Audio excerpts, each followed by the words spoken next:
This show is produced by the Hartman Media Company. For more information and links to all our great podcasts, visit hartmanmedia.com.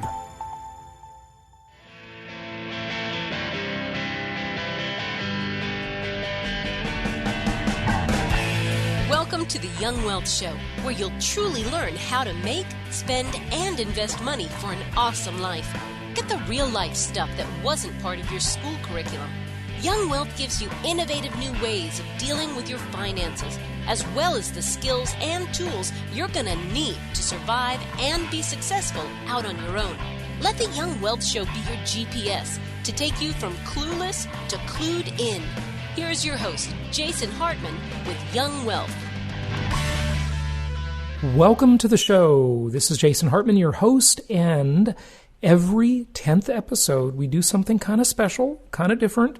What we do is we go off topic. So regardless of which show it is on the Hartman Media Network, whether it be one of the financial shows, economics, real estate investing, travel, longevity, all of the other topics that we have, every 10th episode, we go off topic and we explore something of general interest, something of general life success value. And so many of our listeners around the world in 164 countries have absolutely loved our 10th episode shows. So that's what we're going to do today. And let's go ahead and get to our guest with a special 10th episode show. And of course, on the next episode, we'll be back to our regular programming. Here we go. It is my pleasure to welcome Robert Barnes. He is founder of Barnes Law. He is a champion of the underdog, a crusader for the Constitution, and an equalizer of odds. I love everything about that because if you've been listening to me for any length of time, you'll know how well aligned we are, and really looking forward to having him on the show. Robert, welcome. How are you? Glad to be here. Yeah, it's good to have you. So I know you through our mutual friend, George Gammon. Why don't we start with that and talk about the case against just a minor little defendant, no big deal, probably nobody's ever heard of them, the Federal Reserve of the United States of America, our central bank. Tell us about that one. Sure. So the idea is, how do we audit the Fed? There's been, a lot of efforts over the years to audit the Feds. It hasn't been able to come about. And my view is that we could FOIA the Fed in order to audit the Fed. Now, that probably means you need to FOIA the Fed, then sue the Fed in order to be able to audit the Fed. But about 10 years ago, the courts found that the Freedom of Information Act does, in fact, govern the Federal Reserve and governs the various boards and each of the chapter banks of the Federal Reserve. And let me just, before you go too deep into that, let me just kind of tee up the context there a little bit. So most people know Ron Paul was on a big campaign years ago to audit the Fed. He's been on the show before. FOIA is the Freedom of Information Act. And as soon as I heard you were doing this, I instantly thought, Bob, that the Fed would argue that, well, we're not part of the government, so we're not subject to FOIA. Freedom of information only applies to the government. And, the Fed is sort of in this really murky area of government or not, it's a private corporation, but then again, go ahead. So take off from there. Go ahead. Exactly. So that has long been their defense, but basically they started losing in court on this issue because what the court said is, if you're exercising a governmental function, or you're claiming the government gave you certain authority, then anything you do in that capacity is governed by the Freedom of Information Act, even if you don't think your organizational charter makes you a governmental or institutional entity. And so once they did that, it created a great opportunity for this suit because the Fed has to admit one of two things. They either have to produce the documents and information that they're using in the name of the government's power, or they have to admit and concede that what they're doing has not been authorized by law, not been in their governmental action. And the goal is to force them into that position because either way it sets up a subsequent suit against the Fed. I think it's less interesting, but all the same, it just makes me want to ask you, well, how would this play out if it were against Fannie Mae or Freddie Mac or these other kind of government-sponsored entities, the GSEs? Is there some connection there? I mean, not that we'd get some great information from them like we would from the Fed, but, still interesting. I think it's applicable in a wide range of contexts to any of these hybrid private-public entities, because a lot of the same legal principles apply at your local level, city, county, and state level, whether you have sunshine laws that are open records laws that are like FOIA laws. The goal is to use this case as a template, both for people to ultimately sort of copycat against the Fed. We want them to wait for us to go through first so then they can know how to use it effectively, but also against their local institutions or other federal institutions that need to be audited. Right, that need to be audited. I love that. They definitely do. Tell us where you began. You had like a Kickstarter or Indiegogo campaign or something, right? How much did you raise? Where are you in the case now? And where's this going to end up? Is it going to end up at the Supreme Court? Potentially. I mean, so basically it was George's idea. George said, how is there a way to audit the Fed? And so we looked at it. Yeah, we think we could FOIA the Fed in order to audit the Fed. Probably have to sue them somewhere along the way because they'll likely fight it and contest it. And he started it off as a fundraising effort. He put basically about 2/3 of the fund in himself and said he would match a whole bunch of funds. And he set up a GoFundMe and in, I think, 8 hours had raised the first round of funding. And what it is as we get progress, as we get good outcomes, and as the case accelerates and elevates in importance and consequence, we will go back into the public, keep them apprised, keep them involved, because we also want to use this as a crowdfunding template that other lawyers can utilize, because the Fed should have been sued a long time ago. Why have they not? Because there's no money in it. There's just political harassment in it. And so we want to show people, no, you can go after these big enemies, because there's a whole bunch of people out there that could, through crowdsourcing, can kind of do what the Redditors did to GameStop. Right. the same dynamic that we can crowdfund a political revolution and legal action. And we're also using it as a template in that context too. Well, all I can say is that's wonderful and power to the people. And as much as I hate big tech, I'm glad the platform, I mean, these aren't really big tech like in the big sense, but these platforms like Indiegogo or whatever, GoFundMe are out there. How much did you raise so far, or how much did George put in? Give us an idea as to what you're looking at there. So the first fundraising was $100,000, and basically about 2/3 of that was from George, 1/3 of that was from the public. And the anticipation is there'll probably be other rounds down the road, but only once we have shown success in progress. Sure. And so where are you in the case now? I mean, are you getting discovery yet, or what court level? I mean, are you just like in federal court? I mean, you're in Los Angeles where I grew up, right? A mixture. I have offices in LA, Tennessee, in California, Tennessee, and Wisconsin. I live in Las Vegas, practiced everywhere, nationally, internationally, member of the U.S. Supreme Court, et cetera. So the way the FOIA process works, the first part is you start with the FOIA request. So we have a bank auditor and then a bunch of other people who are coming up with exactly what we want to look for. And within 3 weeks of us announcing the suit, the Fed came out and said they were changing their FOIA rules for the first time in 6 years.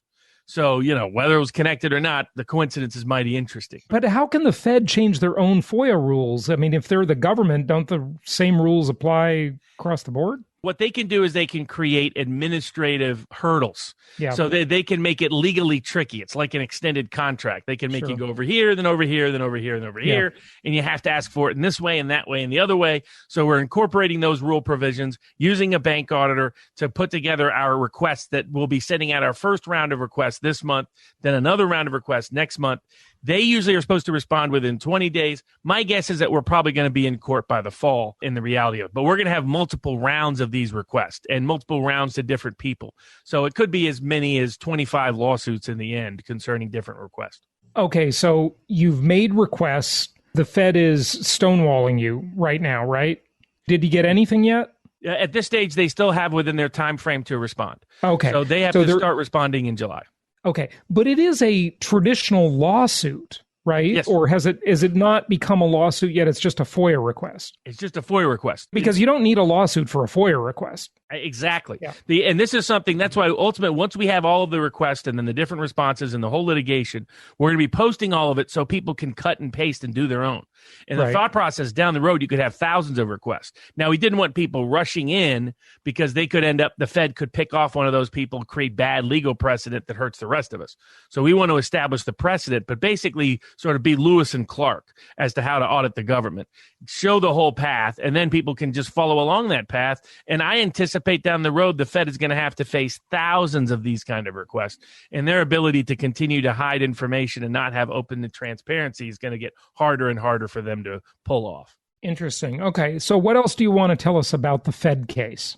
That sums it up right there. We're requesting, by the way, records going back over 100 years.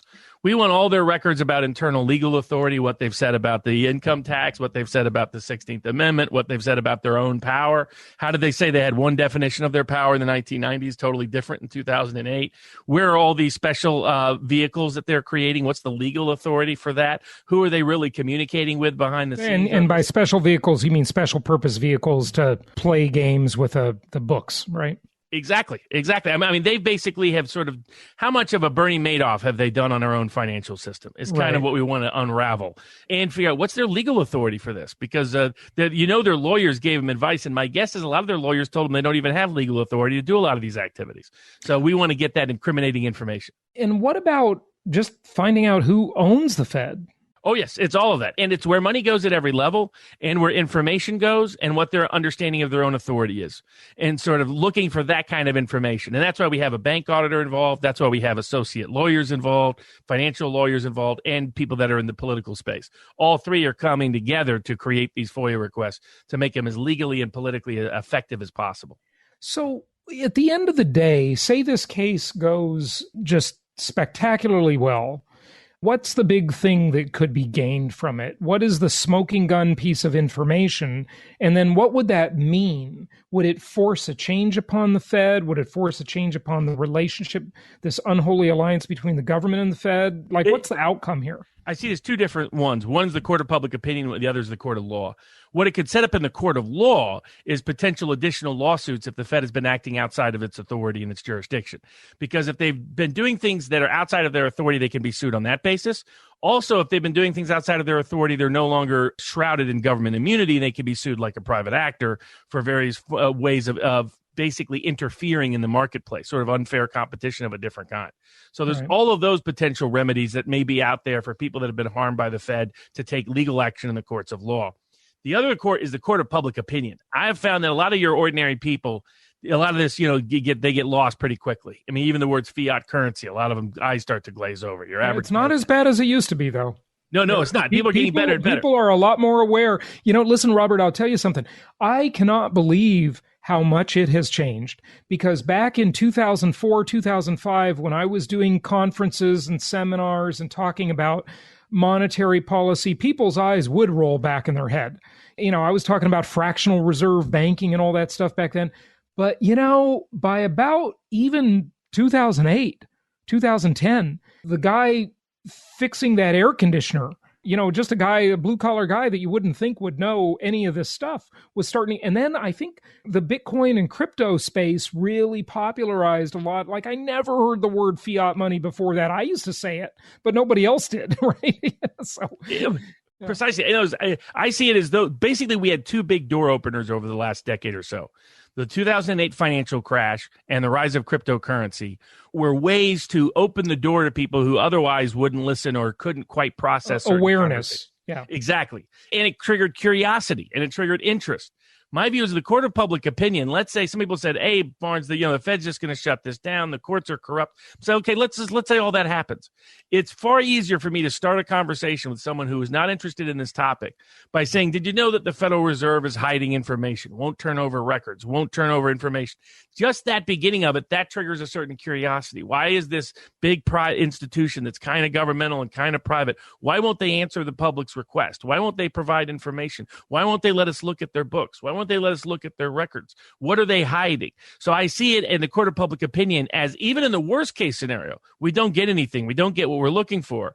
That by itself is a door opener to a group of people that haven't yet opened that door into that conversation. Now, the best case scenario is we unveil and unmask that they know they've been doing a lot of illicit activities for decades. It might be hard even for people like my audience who are aware of this stuff. It might be hard for them to understand really kind of this next stage of it. How is the Fed hurting people? I'll just give you a little ammo for that, okay?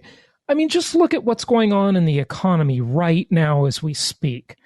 The Fed, by basically creating what I'll call toxic interest rates, toxically low interest rates, that are really toxic to the economy. They're irrational. They're not market driven. They're by fiat. And just look at the housing market. I mean, they're creating this massive shortage of inventory. They're causing prices to go up like crazy. And guess what that's doing? Everybody's talking about wealth inequality. Well, guess who creates it? And guess who creates bubbles? You know, I interviewed that author that I can't remember his name, but maybe it was like 2008. He published this very big article that made the rounds. It was in Rolling Stone magazine of all places, and about the Fed and Goldman Sachs, and calling them the giant bubble machine. You know, they create these bubbles, they buy assets at the right time, then they run them up, and then they exit them and leave them for all of the regular people to pick up and lose money on. And then they destroy their credit, then loan money to them at high interest rates because they've intentionally destroyed the credit of millions of people at the highest level. And this is not a conspiracy theory, folks. Just look around. It's a conspiracy fact. Okay. They've done it over and over again. But how's the Fed hurting people other than like those things I said? Well, it's basically your local banker getting to the highest peak of power and getting to run the world. These are bankers, private bankers, dictating everything related to economic life to some degree now in the world, not just the country. And ask yourself, whose interest are they going to be acting in? And what moral objectives are they going to be centered towards? And so chances are it's not going to be towards you or me. They get to determine what the value of that dollar is in your wallet, whether it goes up or goes down. Whether the value of your house goes up or goes down, whether you can afford access to a house or not in the first place. And that doesn't even get to their ultimate objective, which I believe one of the things we're going to be doing a FOIA request on is what internal discussions have taken place about having a digital governmental currency. Yeah, that is the one. Listen close to this, okay? And I've said it before, but two components of this. Number one is the digital currency, the cryptocurrency that is a Fed coin. But the other is just a global fiat currency in general. It doesn't even have to be digital, but if it's digital, it gives them way more control over us little peons. When they have this, and Janet Yellen has been totally outspoken that the Treasury and the government is going to coordinate with other governments to basically put the screws down on all of us. Okay, so that there's no place you can go. There's no place you can escape. There's no voting with your feet. But a digital currency just could give them insane amounts of control. Tie that to social scoring, tie that to whether or not you've had a shot in your arm, tie that to any number of things. And, you know, your money could evaporate. They could create or diminish velocity in the economy by making the money expire or making it, you know, lose value on a published schedule even. And we'll have no spending privacy whatsoever. I mean, if you want to go to that adult store, you know, Jerome Powell's going to know. Okay.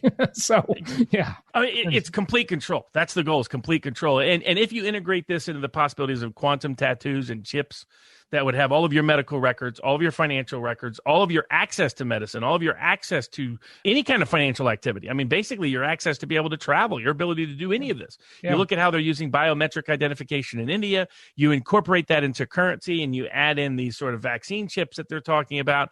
You do the three, and you have total control over a population. You know everything about them, and you determine whether or not they're going to eat. You want to go to McDonald's and get a burger? Well, all of a sudden they empty your account overnight. Now you can't get anything. You can't even eat. You can't pay your rent. You can't go with transport. You can't do anything. So this is a very dystopian. I mean, this is worse than the world of 1984 or any of these books. I mean, this is the ultimate control. It really is. It's biblical. It's biblical. I mean, that's how I said it's as apocalyptic as you can get, but it's increasingly realistic unless there's a conscious and constant effort to fight back against it. Okay, so any other points you want to make on how the Fed hurts people? Like, you know, the smoking gun you might find out, and what the overall best case outcome of this is? Exactly. I mean, the goal is to figure out what have they done and what do they plan on doing, and what about it is problematic for the rest of us. And to use this legal process, to achieve and accomplish that objective, both the court of law and court of public opinion, and we're optimistic as to both. Good stuff. Well, I can't wait to hear more. Now, I think the FOIA laws came out in the 60s, right? Early 70s. Both in the the 70s. It was all a response to what I call it sort of the deep state counter-revolution. In other words, the assassination of both Kennedys, Martin Luther King. You had everything that happened with Nixon. And while that was happening is when we got Freedom of Information Act laws, Privacy Act laws, the Church Committee on Intelligence Activities, and all the bad stuff our government was up to. All that was that time period when the reformers, the white hats, had a moment in the sun. And this law is one of the best aspects of that. So, that begs the question with Ron Paul's Audit the Fed movement, maybe 10, 15 years ago. Fed's been around over 100 years now, and FOIA's been around for maybe, 50 years, give or take. Didn't anyone think of doing it this way before? They didn't. It's one of those things that's fascinating is that people just assume they can't do things. The Fed took the position that they weren't subject to FOIA and people just accepted it. It's like most things with the Fed. They come out and declare something and you have a lot of the legal class and political class that says, okay, they said so. It's kind of like the Milgram experiment we've lived through the last year. Yeah. Somebody in a white lab coat comes out and says something. People are like, oh, okay. I guess I'll be under house arrest for the next year. But if 8 or 9 doctors come out in white lab coats and have a press conference in front of a hospital, it'll be completely censored from the internet by big tech companies. Exactly. Or people who run emergency medical clinics sit down and do a 4-hour interview. All of a sudden, that gets banned from YouTube. The only honest science was the science that got banned over the last year. Yeah, that doesn't fit the narrative, So, yeah. Precisely. Yeah, absolutely. Yeah, it's crazy. It's just amazing that no one ever thought of doing it this way. A lot of what our cases are just creative cases, but it's always when George came to me with the idea, I hadn't thought about it until George came to me. And I was like, there's got to be a way to do this. And we use FOIA all the time against the IRS, especially because we have a lot of tax cases. And it's always amazing the intel they have. I mean, the IRS can't help themselves. They're always writing little notes and you find out all kinds of interesting little things. And that's going to be the case with the Fed. And thankfully, it was actually Bloomberg that sued the Fed back in 08-09 because they wanted certain insider dealing records about who the Fed was bailing out and on what terms. Yeah. And they were doing it for a small clientele, but it's what opened the door for the rest of us. Very interesting. Well, I'll tell you, you may not like this one, but unfortunately, bar associations and lawyers aren't subject to FOIA. And I think that's wrong because the bar associations are like these pseudo-governmental entities too, Why aren't they subject to FOIA? But then again, I'm talking to a lawyer, so Well, I'm not a big fan of any of the bar associations or what any of the courts are doing in terms of it's a systemic flaw in our entire process. Is that the courts control the licensing of a lawyer, the enforcement of those licenses, and adjudicate it. They're the jury, judge, and executioner, the legislative branch, the executive branch, and the judicial branch.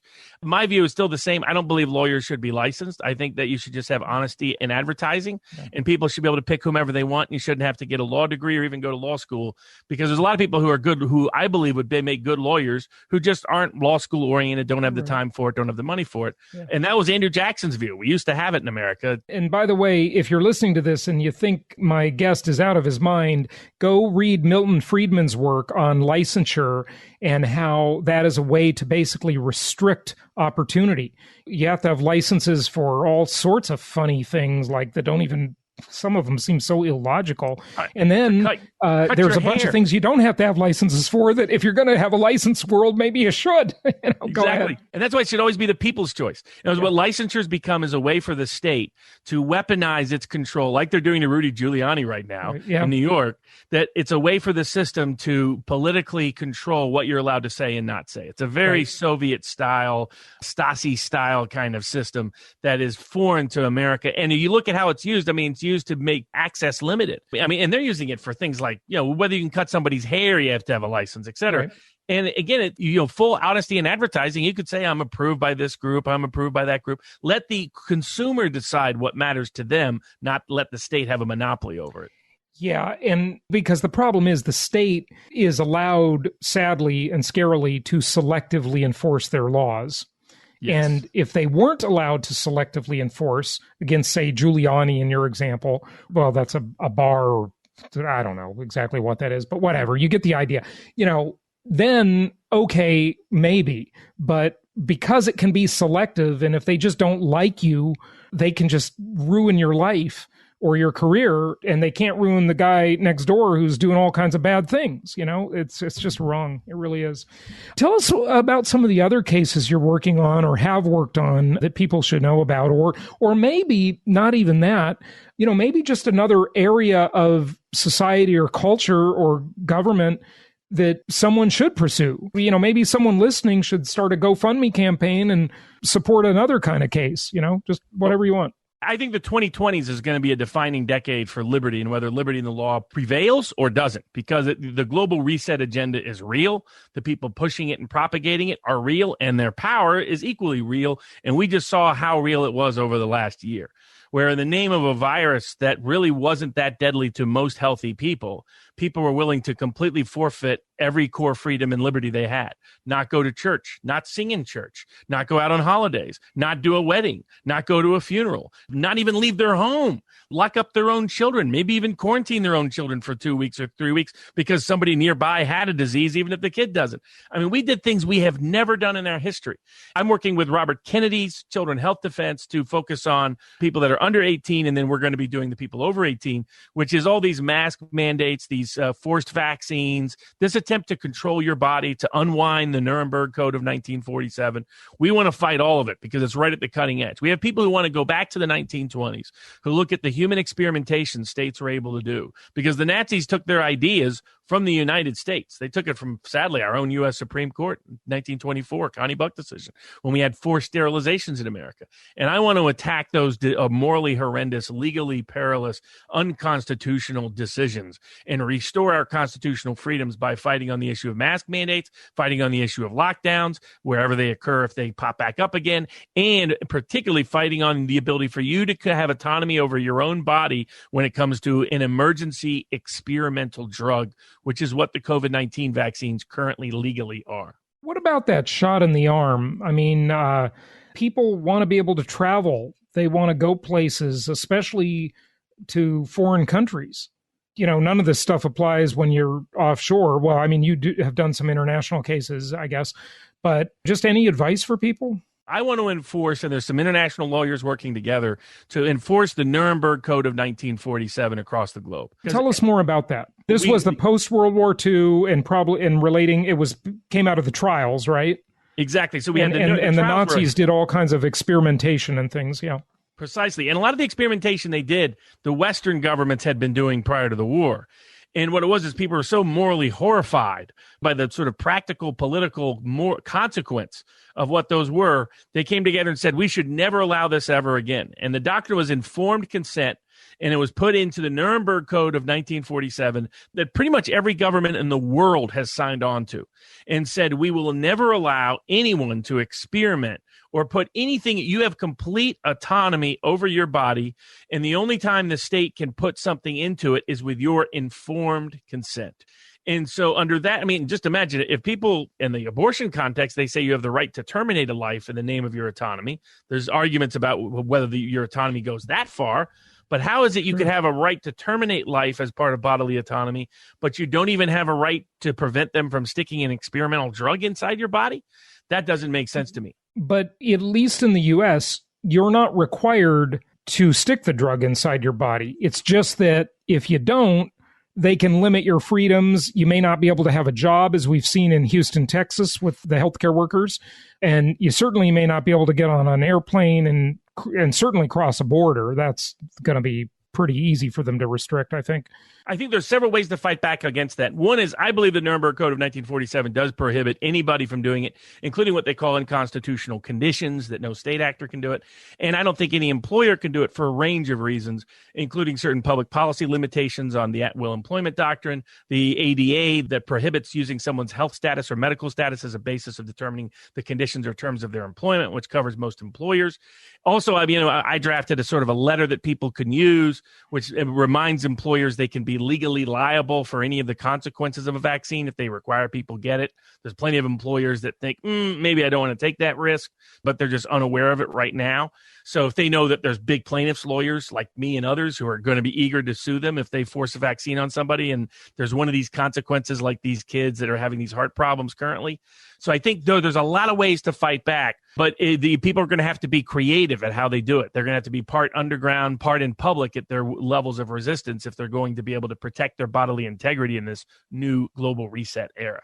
Yeah, very interesting. Well, Robert, anything else you want to share with our audience before you wrap up? Just that, one of my favorite quotes is the greatest trick the devil ever pulled was convincing people he did not exist.